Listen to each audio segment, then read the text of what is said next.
ኢራን አሜሪካን በሰው አልባ አውሮፕላኖች ልትደበድብ እንደሆነ አንዳንድ መረጃዎች እየወጡ ነው። የአሜሪካ ፌዴራል ደህንነት ቢሮ ወይም FBI በካሊፎርኒያ ግዛት ውስጥ ሊኖር የሚችል የድሮን ጥቃት ዕድል መኖሩ ለደህንነት ተቋማት ማስጠንቀቂያ ሰጥቷል።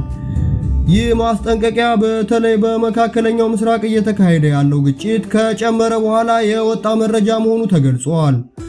አንዳንድ ሪፖርቶች እንደሚጠቁሙት ከሆነ ኢራን ወይም ከኢራን ጋር የተያያዙ ቡድኖች በቀጣይ ጊዜ በአሜሪካ ምዕራባዊ ዳርቻ ላይ የድሮን ጥቃት ሊያደርጉ እንደሚችል የደህንነት ባለሙያዎች እየገለጹ ነው።